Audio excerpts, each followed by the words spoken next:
শুনছেন সবসময় রেডিও ফুটের সাথে আছে রাসেল এবং চলছে ভূত এফএম এবং ভূত এফএম আপনাদের সবাইকে আবারও হোসেন খন্দকার সাকাত হোসেন আমরা দুইজন আপনার ডিউটি শেষ করে ক্যাম্পে ফেরত আসছিলাম ট্রেনিং সেন্টারে ক্যাম্পে। তো আসার সময় আপনার ক্যাম্পে আসার একটু আগে একটা আম গাছ আছে, তো ওটার গোড়াটা আপনার ভালো করে বাঁধা কিন্তু ভাঙা। আচ্ছা, তো ওখান থেকে একটা ছোট বলের মতো একটা আগুনের একটা আলো, আপনার বলের মতো একটা আগুনের একটা দলা আলো উড়ে আপনার ওই ট্রেনিং সেন্টারের ভিতরে দুইতলা একটা আপনার মাটির দুইতলা বাড়ি আছে, ওটাই এসে বসলো। বসার পরে আমরা দুইজন পিছনে পিছনে ফলো নিলাম। নেওয়ার পরে ওই বিল্ডিংটা থেকে 10 থেকে 15 হাত দূরে আমরা দুইজন দাঁড়ালাম। দাঁড়ানোর পরে ভালো করে আপনার লক্ষ্য রাখলাম। 5 ফুট 5.5 ফুট ইঞ্চি 5 ফুট 5.5 ফুট আপনার লম্বা হবে। আচ্ছা, তো একটা মেয়ে হলো, সুন্দর একটা মেয়ে, ইয়াং। তো মেয়েটার গায়ে অনেক স্বর্ণ অলংকার আছে, প্লাস আপনার মাথায় তাজ ফাজ, হাতে আংটি, অনেক কিছু আছে দেখার মতো, খুবই সুন্দর। তো ওইখানে আমরা প্রায় 7-8 মিনিট ধরে দেখলাম। তো সেই সময় আমরা দিশাহারা ছিলাম যে আমরা কি দেখছি, কি করছি, কোথায় দাঁড়িয়ে আছি, এমন কোনো আমাদের সেন্সে ছিল না। তারপরে আপনার হঠাৎ পলক পড়ে যায়, যে আমার ব্যাটসম্যান ছিল খন্দকার সাখাওয়াত, ওনার পলক পড়ে যাওয়ার পরে উনি কিছু দেখতে পারে না, চোখের পলক পড়ার পরে।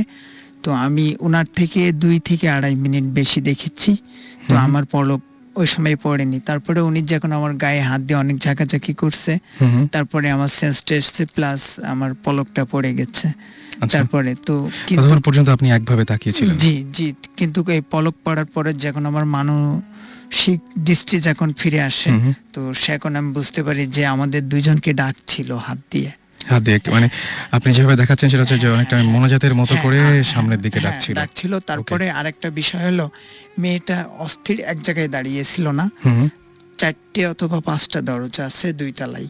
আচ্ছা, তো এক এক সময় এক এক দরজায়, আর যে দরজায় যাচ্ছে যতটুকু মানুষটা, অতটুকুই আপনার শুধু আলোর ঝিলিক, এছাড়া অন্য কোথাও না, অন্য কোথাও কোনো আলোর ঝিলিক ছিল না। তারপরে আমাদের ভালো সমস্যা হয়েছে, যে মনে করেন প্রায় 3 থেকে 4 দিন আমরা ঘুমাইতে পারিনি দুইজন। তারপরে স্যারকে জানানো হয়েছে যে সেনাবাহিনীর ট্রেনিং স্যার ছিলেন, তো স্যার বলল কোনো সমস্যা নাই, এখানে এমনটা হয়ে থাকে। আজ থেকে 2 থেকে 2.5 বছর আগে দুইজনের চোখে পড়ছিল, ঠিক একইভাবে তোমাদের দুইজনের চোখে পড়লো। এবং সেটা কি তারা যে বর্ণনা দিয়েছিল বা যেরকম, আপনিও কি ঠিক সেরকম দেখেছেন? জি, ঠিক এরকমই দেখছি, কিন্তু একটু কম বেশি আর কি, আমরা একটু বেশি দেখেছি। আচ্ছা, এরকম কোনো ঘটনা কি ঘটেছিল যে কোনো গন্ধ পেয়েছিলেন ওই সময়? গন্ধ পেয়েছিলাম, কিন্তু গন্ধটা যেমন আপনার এই যে কিছু ব্যবসা প্রতিষ্ঠানে আপনার আগরবাতি টাইপের কিছু জ্বালাই, সাধু টাইপের কিছু গন্ধ যেগুলো আছে, ঠিক মিষ্টি গন্ধ। জি, এই টাইপের একটা, তার মানে যেমন ধূপ জ্বালাইলে যেমন আপনার একটা হয়, ঠিক আছে? আচ্ছা, অমন টাইপের একটা। এবং আপনি নিশ্চিত যে যখন আপনি দেখছিলেন এই ঘটনাগুলো, তখন আপনি পুরোপুরি জেগেছিলেন? জি, পুরোপুরি জেগেছিলেন। এবং ওই এলাকায় কি আর, মানে এই ছাড়া ওই যে 2.5 বছর আগে আরো অনেকেই কি দেখেছে এরকম কোনো ঘটনা আছে? দেখছে, এর আগে দেখছে। এর আগে আপনার আমি যা দেখেছি এর থেকেও জিনিসটা শুনলাম, আমি শুনেছি অ্যাক্সেস ছিল। আচ্ছা, আরো অনেক বেশি ছিল। হ্যাঁ জি, আরো বেশি ছিল। কিন্তু সেই সময় আপনার ওই বাড়ির ভিতরে আপনার হিন্দুদের বাস ছিল, তিনারা এখন নাই। যে পরে যেটা শুনেছি নেক্সট টাইমে ওনারা ভারতে চলে গেছেন, ওই পুরা জমি জায়গা বেচে দিয়ে, এই জন্য এখন অনেক কম দেখা যায়। আচ্ছা, পরবর্তীতে আপনার কখনো সমস্যা হয়নি? হ্যাঁ, পরবর্তীতে আমার সমস্যা হয়েছে 3 দিন।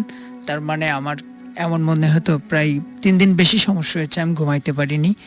আর আমি প্রায় 15 থেকে 20 দিন মনে করেন আমি চোখের পাতা বুঝলেই ওই দৃশ্য আমার সামনে চলে আসে। আপনার কোনো ক্ষতি করেনি সে? জি না, আমার কোনো ক্ষতি করেনি। এই জন্য যে আমরা শুনছিলাম, জিবরান ভাই একদিন বলছিলেন আমাদেরকে, জিবরান ভাই এবং সুমন ভাই আমাদের সাথে কথা বলছিলেন এবং বলছিলেন যে সমস্ত মানে এই সুবাসের ব্যাপারটা আর কি, যেটা সাধারণত এরকম মিষ্টি সুবাস পাওয়া যায়, গুড স্পিরিট, তারা ক্ষতি করে না, কিন্তু দেখা যায়। আপনি ওই সময় কি ভয় পেয়েছিলেন? জি না, ওই সময় আমি কোনো রকম নার্ভাস হয়নি। কিন্তু পরে আমি নার্ভাস পরে নার্ভাসটা হয়েছিল, ওই সময় ভয় লাগেনি, কিন্তু পরে মনে পড়লে প্রথমে ভয় আমার লাগে। কিন্তু বিশ্বাস হচ্ছিল না, নিজেকে নিজে বিশ্বাস করতে পারছিলাম না। তারপরে আমি অনেক ইয়ে করে ওনাকে বারবার আমি চার্জ করি, বলছে হ্যাঁ তুমি যা দেখলাম আমি তো তাই দেখলাম, রাইট। তারপরে আমি কনফার্ম হয়েছি। থ্যাংক ইউ আপনাকে এরকম একটা গল্প শেয়ার করার জন্য। আর এই মুহূর্তে আমি আরেকজন আমাদের নতুন গেস্ট আছেন, তার গল্পটার আগে তার পরিচয়টা জানবো। দুজন আছেন, ইনফ্যাক্ট আজকে আরও দুজন নতুন আমাদের সাথে জয়েন করেছেন, তাদের পরিচয়গুলো আমরা জেনে নেব এবং তারপরে একটা সময় তাদের গল্পগুলো শুনবো। আপনার পরিচয়টা একটু বলবেন প্লিজ। থ্যাংকস রাসেল। আমার নাম সর্দার নিয়ামুল ইসলাম, আমার নিকনেম সুমন। আচ্ছা। আমি আইএফসি ওয়ার্ল্ড ব্যাংক গ্রুপে কাজ করি। হুম। ঘটনা আমি যেটা আজকে শেয়ার করব সেই ঘটনাটা আমরা আরেকটু পরে শুনবো। ওকে, সেই ঘটনাটা আমরা পরে শুনবো। এর মাঝখানে আরেকজন গেস্ট রয়েছেন আমাদের নতুন, আমাদের সাথে জয়েন করেছেন, তার পরিচয়টা আমরা জানবো। Thank you, Russell, and hello to everyone. আমার নাম রিয়া, আমি ম্যাক অ্যাডভার্টাইজিং এ আছি। That's also an ad agency. Okay. I'm working as a client services manager. Okay. So আজকে I'm here to join your adda and also accompanying my friends who are working in Buddhist. Okay. So সবার সাথে বসে গল্পগুজব করার জন্যই আসা। Basically আমরা এখানে ভূতের গল্পগুলোই করি এবং আমাদের সঙ্গে সাকিব ভাই আছেন। সাকিব ভাই, আজকে কি অবস্থা বলেন একটু। আজকে খুব ভালো অবস্থা। আজকে যে স্টোরি দিয়ে শুরু করলাম, এরকম যদি রাতে আমার হয় তাহলে আমি অনেক ভয় পাবো। আমি স্যালুট জানাই যে আপনি ভয় পান নাই। সেটা আমার শুনেই ভয় লাগছিল কিছুটা। আমি শুনে খুব অবাক হয়েছি, কিন্তু উনি পরে ভয় পেয়েছিলেন এটা বলেছেন অবশ্য। এটাও কিন্তু একটা বেশ ইউজুয়াল আর কি, মানে পরে, মানে ওই সময় হয়তো ঘোরের মধ্যে থাকে, পরে হয়তো ভয়টা পায়। রাইট। তো আমরা একটা ব্রেকে যাই না, একটা ব্রেকে যে তারপরে আমরা গল্পে ফিরে আসবো কিছুক্ষণ, একটা খুব অল্প একটা ব্রেক। শেষ আলাপ পরামর্শের জন্য, কোনো প্রবলেমের সমাধানের জন্য। তো আমি এরকম ভালো দেখেছি, জেনুইনও দেখেছি, আবার ফেকও অনেক দেখেছি। তো মাথায় সবসময় আগে ফেকটা দিয়ে চিন্তা করতাম যে না, আগে দেখি কোথায় ফাঁক ফোকর আছে, কি ব্যাপার। তো পার্সোনাল এক্সপিরিয়েন্সটা হচ্ছে এরকম, যেই জায়গাটার কথা বলছি ওখানে গেছি এবং উনি বলছেন যে হ্যাঁ, যেই পার্সোনাল সমস্যার ব্যাপারে গেছি উনি বলছেন হ্যাঁ এরকম জিনের থ্রুতেই তারা কোনো একটা, it's about related to black magic too. তো ওরা নামাবে। যে রুমটাতে ফার্স্টে নিয়ে গেল, আমাদের রুমটাতে, আমি আবার তখন লাইট জ্বালানো এবং রুমটা একটা রুমের ভেতর দিয়ে তারপর ওই রুমটাতে যেতে হয়। ওকে। ওই রুমের ভেতরে কোনো ফার্নিচার নাই, ইটস একটা প্যাসেজ টাইপের একটা রুম। তো আমরা তিনজন ছিলাম একসাথে, তিনজনকে পাশাপাশি দাঁড় করিয়েছে, আমি মাঝখানে দাঁড়ানো। এবং ওনার সিস্টেমটা হলো এরকম যে উনি তিনটা ছোট ছোট স্লিপের মতন কাগজের মধ্যে তিনজনের আলাদা আলাদা নাম লিখে সে ওটাকে ফোল্ড করলো, করে যার নাম যেই কাগজে লেখা তার মুখে ওটা টাচ করিয়ে একটা কাপের মধ্যে সে তিনটা কাগজ একসাথে রাখলো। আচ্ছা। রেখে হি বার্নড ইট। আচ্ছা। বার্ন করে, তো আমি এই কাজ কারবারগুলো সে যখন করছে, আমি যেহেতু মেন্টালি অ্যাকসেপ্ট করে গেছি যে কিছু একটা এখানেও হয়তো বা ফাঁক ফোকর আছে। তো by that time I am looking around যে কোথায় ভেন্টিলেটর আছে, কোন দিক দিয়ে কোনো মাইক টাইক কিছু রাখতে পারে, কি হতে পারে next, I don't no. Okay. But usual practice যে ওরা কোনো একটা বলবে যে আসছে বা কিছু একটা এরকম, না? তো আমি বাই দিস টাইম আমি দেখছি এবং ইটস টোটালি ব্লকড একটা রুম, কোনো ভেন্টিলেটর নাই, কোনো জানালা নাই, একটাই দরজা, যে দরজাটা দিয়ে বের হলে ওই কানেক্টিং রুমটাতে, এটাতে কোনো you don't have another way out. এবং ঠিক রুমটার মাঝখানে একটা ছোট পিড়ি টাইপের একটা রাখা, একটু বড় পিড়ি টাইপের। তো সমস্যা যেহেতু আমার এবং আমার সাথে যারা গেছেন তাদের বিশ্বাস যে এখানে কিছু একটা হবে, আমি গেছি তাদের সাথে ওখানে তাদেরকে কোম্পানি দেওয়ার জন্য, ঠিক আছে। তো ওখানে জ্বালিয়ে ওই স্টিপটা জ্বালানোর পরে আমাকে ওখানে বসালো, বসিয়ে আমাকে বললো যে তুমি যে ওড়নাটা পরে আছো, এই ওড়নাটাকে জাস্ট ভাঁজ করে সামনে, মানে ওড়না গায়ে আছে বাট একটু স্প্রেড করে সামনে হাতের উপর রাখা, করে লাইটটা অফ করে দিয়ে তারা জাস্ট ওই রুমটার যে ডোর স্টেপ, এই এক্স্যাক্টলি ওই ডোর স্টেপেই তারা গিয়ে বসে আছে। আচ্ছা। এবং এই রুমের লাইট বন্ধ, বাট পাশের রুমে কিন্তু টিউব লাইট জ্বলছে এবং আমি ওই লাইটের কিছুটা হলো আলো, এবং রুমটা, এই রুমে যে রুমে আমি বসে আছি ওই রুমটা খুব বড় না, তো একটা মোটামুটি আলো আধারের। এন্ড আই নো যে এরা বের হয়ে গেছে এবং ওরা বাইরে বসে আছে, আমি ওদের শ্যাডো দেখতে পাচ্ছি। তো জাস্ট বাইরে থেকে আমাকে বললো যে তুমি স্থির থেকো, কোনো রকম ভয় পেও না। এখন ঘরটার মধ্যে একদম পুরোপুরি আপনি এখন একা। জাস্ট রুমটা আমি আপনাকে বলি হয়তো 4 ফিট বাই 8 ফিট টাইপের একটা রুম। আচ্ছা। এবং আমি লম্বালম্বি ভাবে দাঁড়িয়ে বসে আছি ঠিক মাঝখানে, এবং দরজাটা হচ্ছে আমার সামনে ডান দিকে, এবং ঘরের মধ্যে কোনো আলো নেই। ঘরে ওই পাশের রুমে আলো জ্বলছে এবং ওই রুমের আলো কিছুটা হলো আসছে। রাইট। তো তো I feel all on a sudden যে আমার মাথার ওপরে সামনের দিক থেকে নিয়ে পেছন দিকে প্রচন্ড মানে সিভিয়ার ঝড়ের বেগে একটা বাতাস, অনেক জোরে একটা বাতাস ওদিক থেকে শুরু হলো, এটাও বুঝলাম, আমার মাথার উপর দিয়ে ক্রস হয়ে আমার পিছন দিকের দেয়াল দিয়ে বেরোয় গেল বা কিছু একটা বাতাস। হ্যাঁ বাতাস, এবং প্রচন্ড জোরে একটা, এবং just it's a matter of 3-4 seconds maybe, okay, that's all. এবং ঠিক যখন আমার মাথার ওপর দিয়ে পাস করছে আই রিয়েলাইজ যে আমার ওড়না যেহেতু সামনে বিছানো, কিছু একটা পড়েছে। আচ্ছা, আমি জানি না, তো অতখানিও আলো আসছে না, এবং ওই রকম অবস্থা আমি আর ওই সিচুয়েশনে নাই যে আমি ওটা দেখবো। তো আমার চোখ দিয়ে দর দর করে পানি পড়া বের হয়েছে, কারণ আমি প্রচন্ড ভয় পেয়ে গেছি, আর I don't know what's happening. আমি জাস্ট ওর চলে যাওয়ার পরে আমাকে বাইরে থেকে বললো যে তুমি বের হয়ে আসো। আমি ওই হাতটা দিয়ে ওনাটাকে এভাবে আমার বুকে জড়িয়ে ধরে, আমি দেখিও নি, আমি বের হয়ে এসে জাস্ট ওই দরজার কাছে আমি বসে পড়েছি, মাটিতে বসে পড়েছি, পরে আমি ওনাটা এভাবে সামনে ছড়িয়ে দিয়েছি। তো তখন আমি যেটা দেখলাম যে মানে ধুলো বালির সাথে কিছু এরকম স্কেলেটন, কিছু অনেক পুরনো বোনস, এবং সাথে আরো কিছু মানুষের কাগজ। হাড়গোড় আর কি, হ্যাঁ, এবং একদম। ইউজুয়ালি আমাদের কনসেপ্ট যেটা ব্ল্যাক ম্যাজিকে যেটা করা হয়, যে ইউনো একটা পুতুলের মতন আঁকা ছিল, এবং ওটার পেছনে রিলিজিয়াসলি আমি হার্ম করতে চাই না, তারপর আমি বলি যে সূরা রহমানের একটা লাইন যেটা ওটাকে উল্টো করে লেখা ছিল, এবং ওটার মধ্যে আমার নাম লেখা ছিল ফিগারটার মধ্যে, এবং ওপরে লেখা ছিল 3 বার মুসিবত, বুকের জায়গাটাতে 3 বার মুসিবত লেখা, এবং ওটা একটা বাজে নোংরা কাপড় দিয়ে, পুরো জিনিসটা মাটিগুলো বাদ দিয়ে, পুরো হাড্ডি, তারপরে আঁকা ছবিটা, কাগজের টুকরোটা, সবকিছু একটা নোংরা কাপড়ের মধ্যে বাঁধা ছিল। ওকে, নাও দ্য পয়েন্ট ইজ, এখানে কালো জাদুটা কিন্তু ব্যাপার না, পয়েন্ট ইজ আমি তার আগে পর্যন্ত একদম কনসিয়াস মাইন্ডে পুরো রুমটাকে আমি রিভিউ করে নিয়েছিলাম, and once and for all আমি এখনো ক্লেম করে বলতে পারি যে ওইটুকু টাইমের মধ্যে ওরা বের হয়ে যাওয়ার পরে ওই বাতাসের সোর্স কোথাও ছিল এবং না। কিভাবে আমার মাথা থেকে যে পড়লো, এবং আমি আই ক্যান ফিল যে সিলিং থেকেই পড়ছে, এবং কিছু পাস করে যাওয়ার সময় পড়ছে, রাইট, তো এবং এই জিনিসটা আমার চোখের সামনে দেখা, and it all happened in afternoon, মানে মিড নুন, একদম ওকে, দুপুর 12টা-1টার সময়, এরকম সময়। অলরাইট। যেটা হচ্ছে যে ওই পুকুরে প্রায় মানে গোসল করতে গেলে হঠাৎ হঠাৎ করে কেউ কেউ নিখোঁজ হয়ে যেত। আচ্ছা, ইভেন অনেক সময় ভর দুপুর বেলায় দেখা গেল ছোট বাচ্চা গোসল করতে গিয়েছে, 4-5টা বাচ্চাদের সাথে একজন নাই। আচ্ছা, এবং এরকমও শোনা গেছে যে যার বাচ্চা মিসিং হয়েছে বা যে লোকটা মিসিং হয়েছে তার আগের রাতে স্বপ্ন দেখে যে একটা খালি কলস, মানে খালি কলস একটা স্বপ্ন দেখায় যে পুকুরে ভাসছে। আচ্ছা, that mean that pond is asking something. এবং দেখা যায় যে যাকে স্বপ্নটা দেখিয়েছে নট রিয়েলি যে তার ফ্যামিলিতে কেউ হবে, বাট নেক্সট মর্নিং বা নেক্সট ডেতে কেউ একজন মিসিং। তো যেটা হলো যে এই পুকুরটা নিয়ে যেহেতু সবারই একটা মানে এরকম ভয় বা ভীতি ছিল, তো এক সময় ওই পুকুরের ওই জায়গাটুকুর যে মালিক ছিল, হি ডিসাইডেড যে ওকে সে সেল করে ফেলবে। তো সে জায়গাটা সেল করে ফেললো, এবং একজন লোক সেটা ভরাট করে বাড়ি বানাবে আর কি। ওকে, তো মাটি ফেলা শুরু হলো। তো যখন ভরাট হয়ে গেছে, মোটামুটি পাইলিংয়ের জন্য সে রেডি, এরকম একটা সময় ওই যে বাড়িটা মানে জমিটা কিনেছে তার ওয়াইফ স্বপ্ন দেখছে যে তার কাছে জোড়া ডাব, আচ্ছা, একটা স্বপ্ন দেখাচ্ছে যে জোড়া ডাব তার কাছে চাচ্ছে। ওকে, তো ডাবের সাথে কি সম্পর্ক আসলো ওই বউটা ঠিক বুঝলো না। তো সে পরদিন সকালে তার হাজবেন্ডকে বললো যে দেখো আমি তো এরকম একটা স্বপ্ন দেখলাম, আমাকে একটা জোড়া ডাব চাচ্ছে আমার কাছে, এবং পুকুরটা চাচ্ছে, মানে সে স্বপ্ন দেখলো এরকম যে পুকুরটাই তার কাছে একটা জোড়া ডাব চাচ্ছে। তো সে ভয় পেল, সে তার হাজবেন্ডকে বললো যে আমার মনে হয় তুমি পুকুরটাকে বাঁধ দাও, দ্যাট মিন হুজুর টুজুর কাউকে ডেকে চারদিকে কোনো সুরা টুরা দিয়ে কোনো একটা বাঁধ দাও।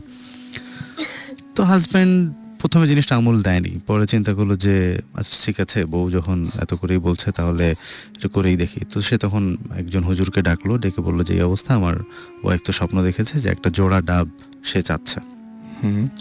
তো বললো যে তাহলে কি করা যায়? তো ঠিক আছে, হুজুর কিছু সূরা টুরা লিখে চার কোনায় আর কি 4টা বিভিন্ন জায়গায় পুঁতে রেখে আসলো যে পুকুরটাকে বাঁধ দেওয়া হয়েছে। তো ভদ্রলোকের 3 ছেলে মেয়ে ছিল আর কি, মানে দুজন ছোট আর একজনের বয়স, মানে একজনের এইজ হবে বোধহয় 10-12, আর একজনের 8 আর একজনের 6, এরকম একটা।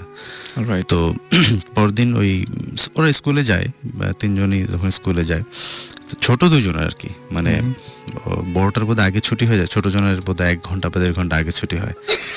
তো স্কুল থেকে ফেরার পথে ওরা ট্রাক একটা হিট করলে 2টো বাচ্চাই মারা যায়। দুটো বাচ্চা একসঙ্গে মারা যায়। এবং ওর বাচ্চাদেরকে আনতে একটা রিক্সাওয়ালা ফিক্স করা ছিল, রিক্সাওয়ালা আনতে যায়, রিক্সাওয়ালা ইনজিউর্ড হলো সিরিয়াসলি, বাট সে মারা যায়নি, শুধু বাচ্চা দুটোই মারা গেল। ওকে। তো কিছুক্ষণের মধ্যে পাড়ায় খবর ছড়ায় পড়লো, তারপর তো আমরা সব দৌড়াদৌড়ি, মানে জিনিসটা দেখার জন্য গেলাম, দেখলাম যে হ্যাঁ বাচ্চা দুটো একদম শেষ, মানে একজনের তো মাথার উপর দিয়ে গেছে, মানে মাথার ঘিলু বেরিয়ে গেছে একটা বাচ্চার, আর একটা বাচ্চার হাত মানে পেটের উপর দিয়ে গেছে, ওর একটা হাতের পোর্শনটা চলে গেছে একদিকে বডির, জাস্ট মানে পেটের মাঝখান থেকে গেলে যেটা হয়।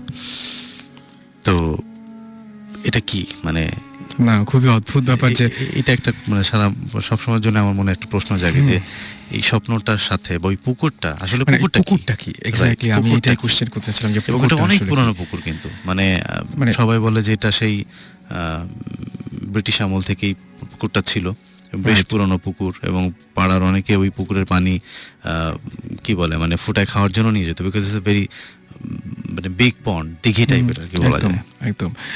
সুতরাং মানে মনে হচ্ছে যে একটা পুকুরের পক্ষে মানে এরকম ঘটনা ঘটা, তার মানে আমার কাছে প্রশ্নটা প্রথমেই আপনার গল্পটা শুনে প্রথম যেটা মনে হয়েছিল, তাহলে পুকুরটা কি? এখন অনেকে বলে যে পুকুরটা হতে পারে ইটস রিয়েলি পন্ড, বাট পুকুরের মধ্যে হয়তো কারো আত্মা ছিল, বা হয়তো পুকুরে কাউকে ডুবায় মারা হয়েছিল, বা কোনো কাউকে মেরে ফেলে ওখানে ফেলে রাখা হয়েছিল, ইট কুড বি মানে কোনো আত্মা। কিন্তু এটা নিশ্চয়ই ওই জায়গায় সবাই জানে, এবং এই ঘটনাটা মানে নিশ্চয়ই আপনার এলাকার সবাই। হ্যাঁ, আচ্ছা, যে ভদ্রলোক জমিটা কিনেছিল সে অবশ্য আমাদের এলাকার না, উনি বাইরের ছিল, বাট তারপরে কি আর ওইখানে ছিলেন বা কিছু এরকম? না, উনি তখন ওই জায়গাটা, ইনফ্যাক্ট ওই জায়গাটা বহু বছর পরিত্যক্ত অবস্থা ছিল। ইভেন আমার মনে হয় যে রিসেন্টলি তাও একজনে না, অনেকে ওটাকে প্লট আকারে, মানে it's a very big area, so like 4-5 plot ওখানে করে এখন লোকজন বাস করে। বাট আমি যেটা বলছি তখন আমি ক্লাস 7-10 পড়ি আর কি, অনেক আগের ঘটনা, অনেক আগের ঘটনা। এরকম কিন্তু অনেক জায়গা আছে যেখানে মানে জায়গাটার হয়তো কোনো স্পেশাল কিছু নেই, বাট লোকেশনটার জন্য ওখানে হয়তো কোনো কিছু একটা আছে যেটাকে ডিস্টার্ব করাটা ইজ ভেরি ডেঞ্জারাস। এখন আমরা ওদেরকে দেখতে পাই না বিকজ আমাদের হয়তো ক্যাপাবিলিটি নাই, বাট আমরা কিন্তু এই জার্মস যে এক্সিস্ট করে এটা আমরা জানি 2 সেঞ্চুরি আগে থেকে। 200 বছর না 300 বছর আগে আমরা জানতাম না যে জার্ম কি জিনিস, রাইট? সো জার্ম কি জিনিস ওটা আমাদের টেকনিক্যালি অ্যাডভান্সড হয়ে একটা জায়গায় এসে বোঝা গেছে যে আমাদের চারিদিকে শরীরের ভিতরে কিলবিল করছে জার্ম, তাই না? Virus, bacteria, whatever. সো নাইলে কিন্তু 200 বছর আগে যে আমি কাউকে বলি যে এই হাঁচি দিও না, জার্ম বের হবে, ও করে হাসতো, সত্যি কি বলতেছে সত্যি।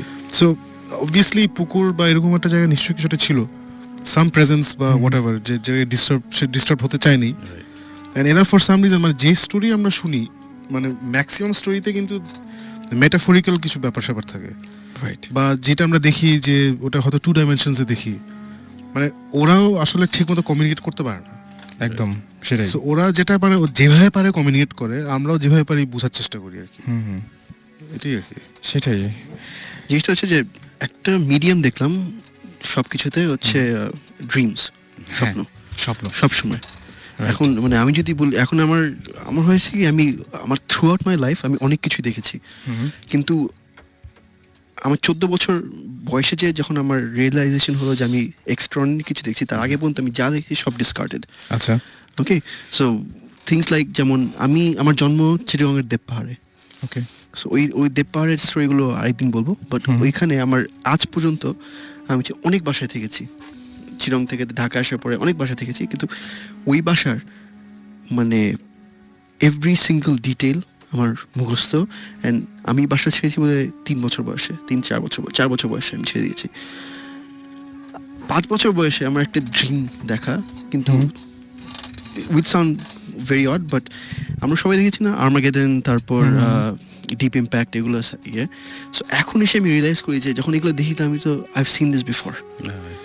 ডেজাভু টাইপের একটা ব্যাপার। হ্যাঁ, ডেজাভু না, মানে এই সিনটা কি আমি বলি, আমি দেপার ছাড়ার পরে আই ইউজ টু হ্যাভ অনেক খারাপ স্বপ্ন ওই বাসা নিয়ে। খারাপ স্বপ্ন মানে অনেক জিনিস দেখতাম যেটা আমি বুঝতাম না। এমন একটা হচ্ছে যে আমরা সবাই বাসায় বসে আছি, স্বপ্নে দেখছি যে হঠাৎ একটা নিউজ আসলো যে কিছু একটা হচ্ছে বাইরে, সবাই বের হয়ে গেছে বাসা থেকে। সো আমার আব্বার একটা ভোক্সওয়াগন ছিল তখন, সো ভোক্সওয়াগন নিয়ে আমরা বেরিয়ে গেছি। ওকে, ভোক্সওয়াগনে বেরিয়ে যাওয়ার পরে আমরা সামনে একটা বাজার ছিল, বাজারে এসে থামছি, আর তখন রাত, মানে আমি বুঝতে যে গভীর রাত, কিন্তু চারপাশে তখন আমার তো ইয়ে নাই, মানে বাইরে থাকার এত রাত জেগে থাকার ইয়ে নেই। So, সবাই মানুষ কিলবিল করছে এখন সব, আমি তো লাইক ওয়াও, এত রাত্রে সবাই উপরে তাকায় আছে। ওকে, সো আমি বলছি কেন, আমি তো গাড়ির ওই জানলার উইন্ডো সিটে বসে আমি তাকিয়ে আছি, সবাই উপরে তাকায় দেখলাম যে অ্যাস্টেরয়েড টাইপের এমন একটা কিছু সোজা আমাদের উপর আসছে। আচ্ছা, আর এই মানে এই জিনিসটা আমি অ্যাস্টেরয়েড জানতামও না কি আনটিল এই ইয়ে পরে ক্লাস 5-6 এর পরে। সো আমি তখন তো দের ইজ নো পয়েন্ট, তখন কোনো সিনেমাও বের হয়নি, এগুলো কিছু বের হয়নি, তখন আমি দেখছি যে সেই আসছে, সময়টাতে। সেই সময় তখন আমি নিচে তাকিয়ে দেখলাম যে আমি তখন বুঝছি না এটা কি, what is coming this way. আমি পাশে তাকিয়ে দেখি আমাদের যত মানুষ ছিল আশেপাশে আচ্ছা, সবাই মানে as if they are frozen in time. আচ্ছা, আচ্ছা, আর তখন হয় কি ছোট ওই বয়সে যে মানে একটা অর্থিন না যে সবাই আটকে উপরে তাকিয়ে কেউ একদম। মানে অ্যাজ ইফ কেউ পজ করে দিয়েছে। সো ওই ফিলিংটা যে something stopping and there is nothing you can do and you are the only person যে এখানে আছে যে নড়তে পারে। এবং আমি দেখছি যে এসএমএস এর মধ্যেও অনেকে বলছেন, মিজান যেরকম আমাদের বলেছেন যে তিনি একটা বাসায় থাকেন, যে বাসাতে অনেক অদ্ভুত ঘটনা ঘটে, এটা একটা পুরনো বাড়ি এবং হিন্দুদের বাড়ি, সেই বাড়িটাতে একটা অনেক অনেক অনেক এরকম টাইপের ঘটনা ঘটে। আমাদেরকে আরও এসএমএস করেছেন, দেখতে পাচ্ছি এখানে উৎসব, দেব, নয়ন, মুস্তাফিজ আমাদের এসএমএস করেছেন, নোবেল, তারপরে আমাদের এসএমএস করেছেন নাথ, এমডি নাথ, এছাড়াও কে এম শহীদুল এসএমএস করেছেন, নবনী, এছাড়াও এসএমএস করেছেন শান্ত। রাসেল, আমরা এই এসএমএস গুলা কি মানে সামহাউ অ্যাড্রেস করতে পারি নেক্সট শোতে? আমরা এসএমএস অনেক এসএমএস আসছে, আমরা ওগুলো কিন্তু পড়ার টাইম পাচ্ছি না, আমরা টাইম নিজেরাই এত বকর হ্যাঁ, আমরা নিজেরা এত বেশি কথা বলছি যে পাচ্ছি না আসলে কথা, মানে আর ব্যাপারগুলো এত ইন্টারেস্টিং ছিল হ্যাঁ, যে আমরা আসলে ছাড়তেও পারছিলাম না, আমাদের শুনতে ইচ্ছে আসলে করছিল। ইন্টারেস্টিং হবে, সবার গল্পগুলো এত মজার। সো এই এসএমএস গুলো যদি আমরা একটু ঘাটিয়ে দেখে নেক্সট শোতে একটু অ্যাড্রেস করতে পারি, আই থিঙ্ক ইন্টারেস্টিং হবে। রাইট। এবং আমার কাছে যেটা মনে হয় যে অনেকেই এসএমএস এর মধ্যে বলার চেষ্টা করেছেন, কিন্তু এসএমএস এর পুরোটা আসেনি। হ্যাঁ, কিন্তু ঘটনাটা সত্যি যে অনেকগুলো এসএমএস আমরা দেখতে পাচ্ছি। আজকের হাতে সময় নেই, আমাদের শেষ করতে হবে। আর কথা হবে আবারও ঠিক আগামী শুক্রবারে, ঠিক সকাল বলছি আমি, রাত 11:59। আচ্ছা রাসেল, আজকে কিন্তু একটা মজার ব্যাপার ঘটেছে। সুমন ভাই আমাদের সাথে নেই, কিন্তু সুমন ভাই কিন্তু আছে। আমি আমি এটা লাস্টে বলতে চাইছিলাম যে সুমন ভাই এখানে নাই, কিন্তু খুব একটা কোইন্সিডেন্স, একটা অদ্ভুত একটা কোইন্সিডেন্স। সুমন ভাই ইনফ্যাক্ট আছে, কোথায় আছে আমি একটু বলতে চাই। আচ্ছা বলেন।